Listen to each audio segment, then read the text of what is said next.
ስለ ሌይላ በደንብ ላብራራላችሁ። እንግዲህ ይሄ ጉዳይ የሌይላ ጉዳይ ሲመጣ በመጀመሪያ ደረጃ አቡ አሚራ ነው ወደ ሚዲያ ይዞት የመጣው። እኛ ሚዲያ ላይ ያለን ሰዎች ነን። በተለይ እኔ እርግጠኛ ሆኜ የምነግራችሁ ማለት ነው የማልጨርሰውን ነገር አልጀምርም። በእርግጠኝነት ብዙ የተባለበትና ብዙ ፈተና ያየንበት ቢሆንም ከብሩ ጋር ምንም ንክክ የለንም። እግዚአብሔር እህቴ ተፈታ እዚህ ወደ ሀገሯን እስክትመጣ ድረስ ከማንም በላይ እጓጓለሁ። እኔም 12 ዓመት አንድ ልጅ መታሰር ማለት እድሜዋን አስቡት።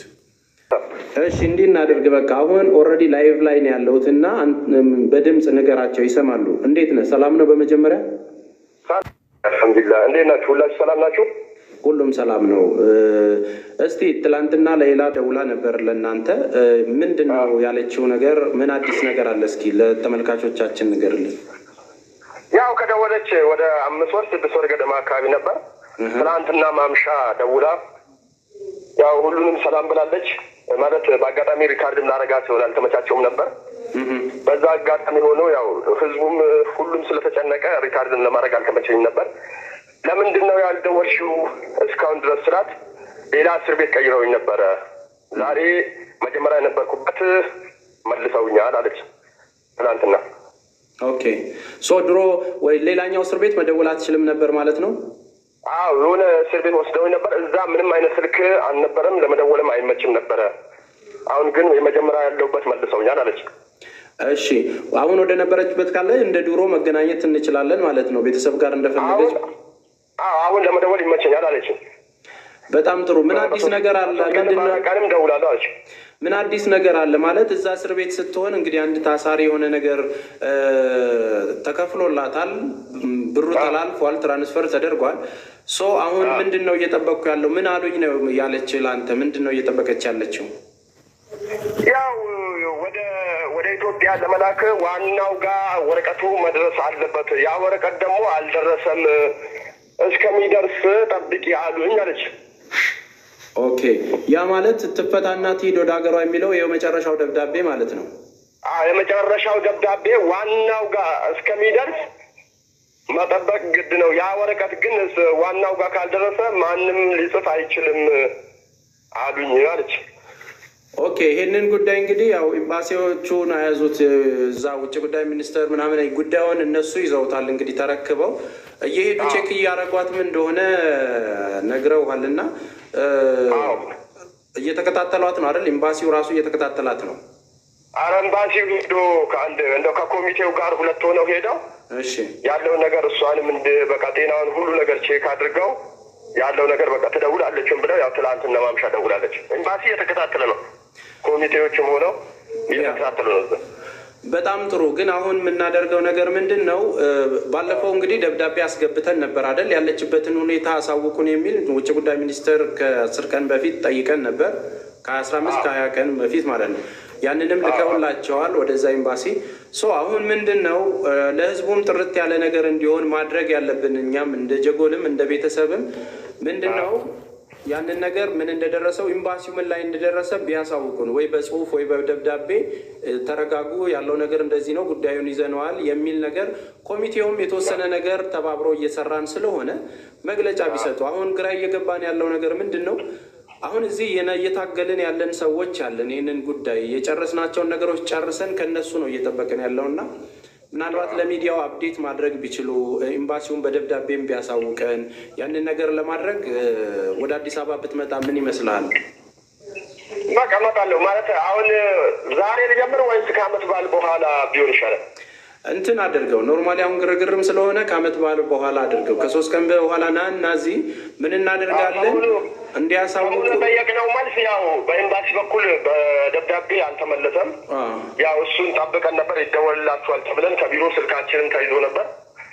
ያ ደግሞ መልሱም በኢሜል ነው እንግዲህ ፋክስ የሚደረገው ወደ እነዛ ልከናል። እኛም ያው ደብዳቤ አብረን ልከናል ያንን ምንድን ነው የምናደርገው መሰለ፣ በኢሜይል እነሱ ምላሻቸውን አሳውቀው በደብዳቤ ተረጋጉ፣ እዚህ ስቴፕ ደርሰናል የሚሉን ከሆነ ለህዝቡ ለማረጋጋትም ሆነ ለሚዲያ ያንን ደብዳቤ የተባሉትን ነገሮች ቴሌግራም ላይም ለጥፈን እዚህ ጋር መረጃውን መስጠት አለብን ብዬ ነው። ኤኒሃው ዋናው ድምጿን መስማቱ ነው። ከእናንተ በላይ የሚጨነቅ የለም።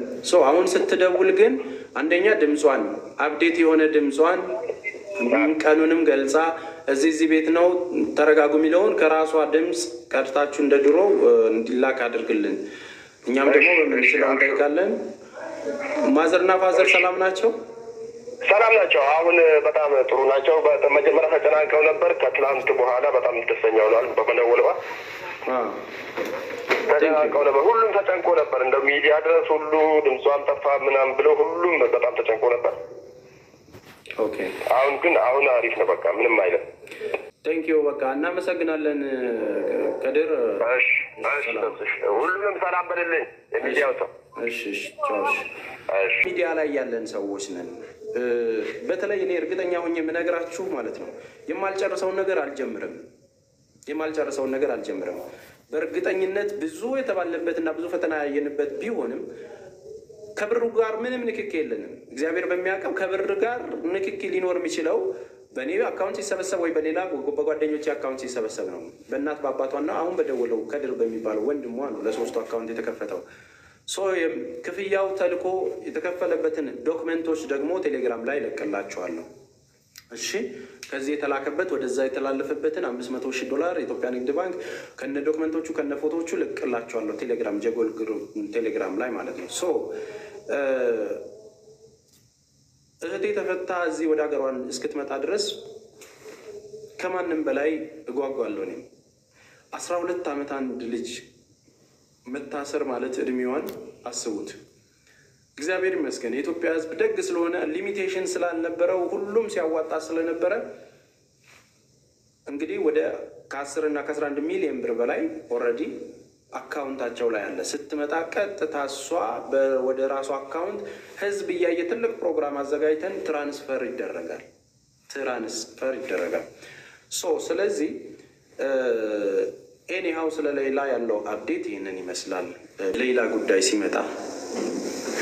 የሌላ ጉዳይ ሲመጣ በመጀመሪያ ደረጃ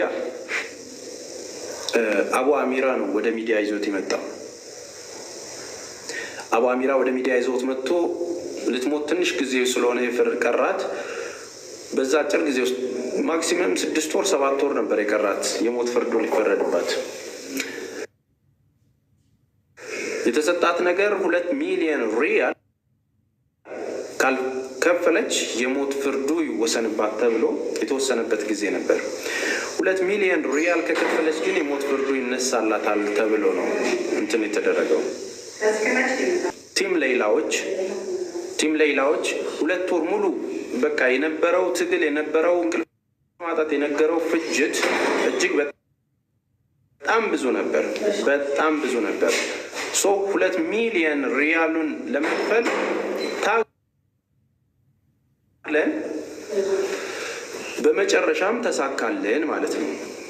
ጠቅላላ የተሰበሰበው ብር 60 ሚሊዮን 40 ሚሊዮን 50 ሚሊዮን እየተባለ ሁሉም ድብልቅልቁን የሚያወጣው ነገር የተሰበሰበው 38 ሚሊዮን ብር ነው። የኢትዮጵያ